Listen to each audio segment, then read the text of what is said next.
विद्यार्थियों, आप सभी का आज के वर्ग में स्वागत है। आज हम लोग आर्थिक विकास के निर्धारक तत्वों के बारे में चर्चा करेंगे। प्रत्येक देश के आर्थिक विकास की पृष्ठभूमि में कुछ ऐसे निर्धारक तत्व होते हैं जिन पर उस देश का विकास निर्भर करता है। इन तत्वों में आर्थिक, सामाजिक, राजनीतिक, प्रौद्योगिकी और प्रशासनिक तत्व शामिल हैं। प्रोफेसर नर्कसन ने कहा है कि आर्थिक विकास मानवीय योग्यताओं, सामाजिक दृष्टिकोणों, राजनीतिक परिस्थितियों और ऐतिहासिक घटनाओं से जुड़ा हुआ है। सुविधा की दृष्टि से आर्थिक विकास के आधारभूत निर्धारक तत्वों को दो वर्गों में बांटा जा सकता है। पहला आर्थिक तत्व और दूसरा गैर आर्थिक तत्व। आर्थिक विकास को निर्धारित करने वाले आर्थिक तत्वों को हम इस प्रकार अभिव्यक्त कर सकते हैं। प्राकृतिक साधन। प्राकृतिक साधनों से तात्पर्य उन सभी भौतिक अथवा नैसर्गिक संसाधनों से है जो प्रकृति द्वारा उपहार के रूप में किसी देश को प्राप्त होता है। भूमि, खनिज पदार्थ, जल संपदा, वन संपत्ति, वर्षा एवं जलवायु, भौगोलिक स्थिति और प्राकृतिक बंदरगाह जैसे तत्व प्राकृतिक संसाधन के अंतर्गत आते हैं। इन साधनों पर ही देश का आर्थिक विकास निर्भर करता है।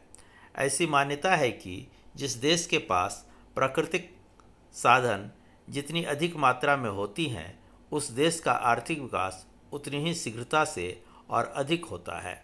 यहाँ पर दो बातें ध्यान देने योग्य हैं। पहला तो यह कि प्रकृति प्रदत्त साधन प्रायः सीमित और निश्चित मात्रा में होती है, जिसे मानवीय प्रयत्नों द्वारा खोजा तो जा सकता है, लेकिन उनका नवनिर्माण कदापि नहीं किया जा सकता। इस संबंध में R.T. गिल ने ठीक ही कहा है कि जनसंख्या बढ़ सकती है, उपकरणों, मशीनों और फैक्ट्रियों का निर्माण किया जा सकता है, लेकिन हमें प्रकृति द्वारा प्राप्त प्राकृतिक उपहार सदैव के लिए सीमित और निश्चित होते हैं। दूसरा यह मान लेना कि जिस देश के पास जितनी अधिक प्राकृतिक संसाधन होंगे, उस देश का उतना ही अधिक विकास होगा, यह गलत है, क्योंकि आर्थिक विकास के लिए प्राकृतिक साधनों की केवल बाहुल्यता ही पर्याप्त नहीं है, बल्कि उनका उचित ढंग से विदोहन किया जाना भी अधिक आवश्यक है।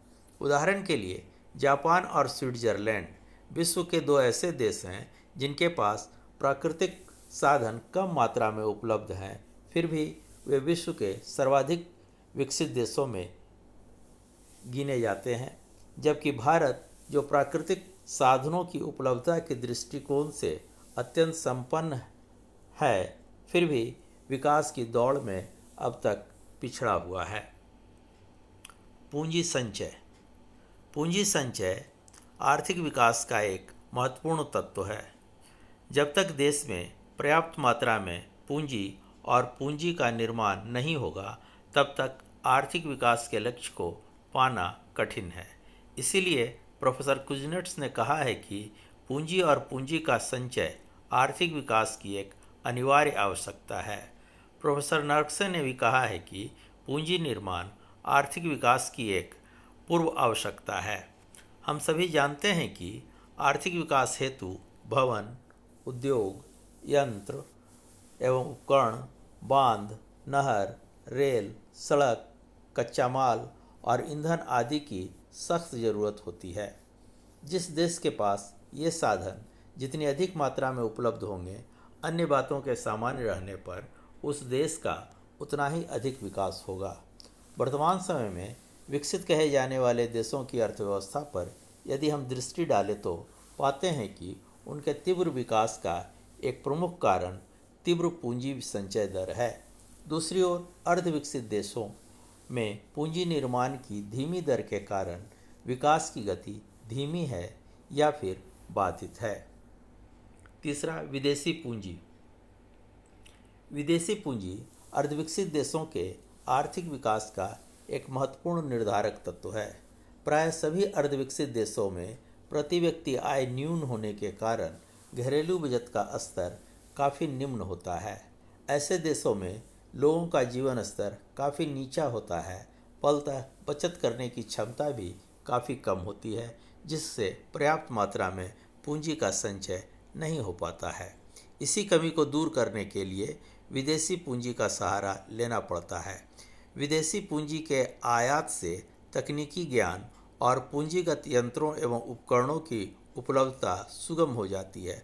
परिणामतः अर्धविकसित देशों में तकनीकी स्तर में सुधार उच्च स्तर पर होता है और प्रति व्यक्ति उत्पादकता में वृद्धि होने लगती है, जिससे विकास की गति प्रोत्साहित होती है।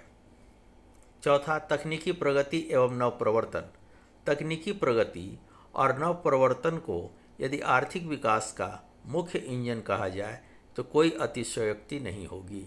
तकनीकी प्रगति से तात्पर्य सुधरी हुई तकनीकी जानकारी के प्रयोग से है। तकनीकी ज्ञान से उत्पादन की विधियों में मौलिक परिवर्तन होता है, जिससे आर्थिक विकास के कार्य को गति मिलती है। विकसित देशों की विकास वृद्धि दर मूल रूप से उनके द्वारा की गई तकनीकी प्रगति और नवप्रवर्तन की खोज पर आधारित है। इसके विपरीत अर्धविकसित देशों में तकनीकी ज्ञान की कमी अथवा अभाव के कारण उत्पादन प्रक्रिया में पुराने और अवैज्ञानिक विधियों का प्रयोग किए जाने से उनका आर्थिक विकास अवरुद्ध है या फिर पिछड़ी हुई अवस्था में है। वास्तव में देखा जाए तो यह तथ्य उभर कर सामने आता है कि तकनीकी प्रगति नूतन प्रवर्तनों के अपनाए जाने पर निर्भर करती है। Professor R.T. गिल ने कहा है कि आर्थिक विकास अपने लिए महत्वपूर्ण पौष्टिकता वस्तुतः नए विचारों, तकनीकों, आविष्कारों एवं उत्पादन विधियों के स्रोतों से प्राप्त करता है, जिनके अभाव में अन्य साधन कितनी ही विकसित क्यों न हो, आर्थिक विकास को प्राप्त करना असंभव ही बना रहता है। प्रोफेसर गिल ने तकनीकी प्रगति के लिए 4 तत्वों को आवश्यक माना है।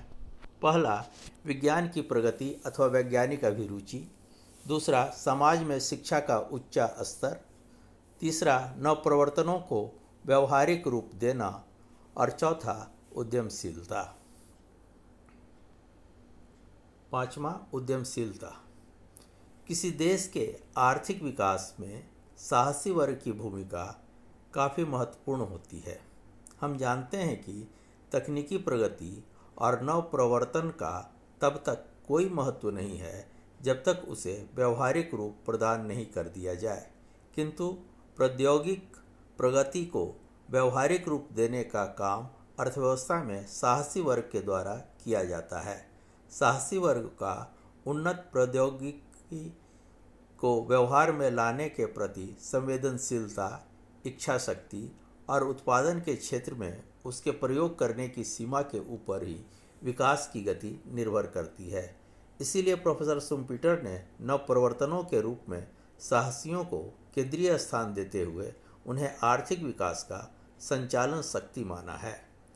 प्रोफेसर ब्राजन ने भी कहा है कि न तो आविष्कार की योग्यता और न ही केवल आविष्कार ही आर्थिक विकास को संभव बनाते हैं, बल्कि यह तो उन्हें कार्य रूप में परिणत करने की प्रबल इच्छा और जोखिम उठाने की क्षमता पर निर्भर करता है। विकसित देशों में आर्थिक विकास के लिए उत्तरदायी कारण वहां उपलब्ध साहसियों की पर्याप्त मात्रा है, जो उत्पादन कार्यों में नूतन प्रौद्योगिकी और नवप्रवर्तन का व्यापक प्रयोग किया है। दूसरी ओर अर्धविकसित देशों के साहसियों में उद्यमशीलता का अभाव होता है, उनमें जोखिम उठाने की क्षमता नहीं होती है और शर्मीली पूंजी होने के कारण आर्थिक विकास अवरुद्ध रहता है।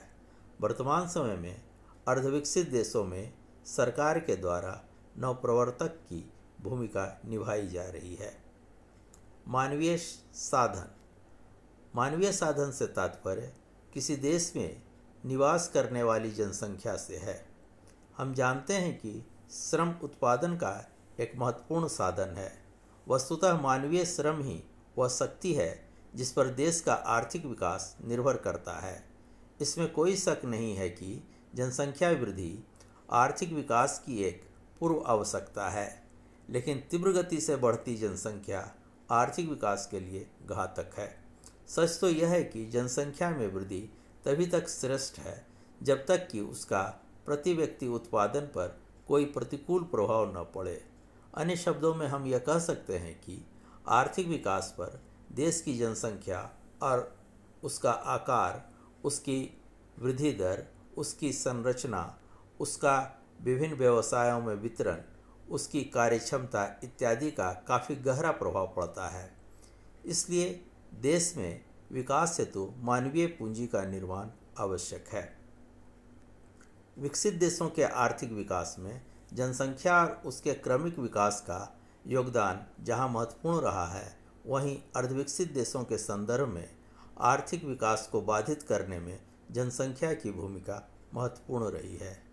अर्धविकसित देशों में बढ़ती जनसंख्या ने कई प्रकार की समस्याओं यथा निम्न प्रति व्यक्ति आय, बचत एवं पूंजी निर्माण की दर में कमी, भूमि और यंत्रों पर अत्यधिक दबाव, उत्पादकता में ह्रास, प्रति व्यक्ति पूंजीगत साधनों का अभाव, निम्न जीवन स्तर और बेरोजगारी आदि को उत्पन्न कर दिया है, जिससे इन देशों के आर्थिक विकास की उपलब्धियां स्वतः ही नष्ट हो जाती है। इस संबंध में प्रोफेसर गिल ने कहा है कि आर्थिक विकास एक यांत्रिक प्रक्रिया मात्र नहीं है, बल्कि अंतिम रूप से यह एक मानवीय उपक्रम है। अन्य मानवीय उपक्रमों की तरह इसका परिणाम सही अर्थों में इसको संचालित करने वाले जन समुदायों की कुशलता, गुणों और प्रवृत्तियों पर निर्भर करता है। इस प्रकार आर्थिक विकास के संदर्भ में उपरोक्त आर्थिक तत्वों का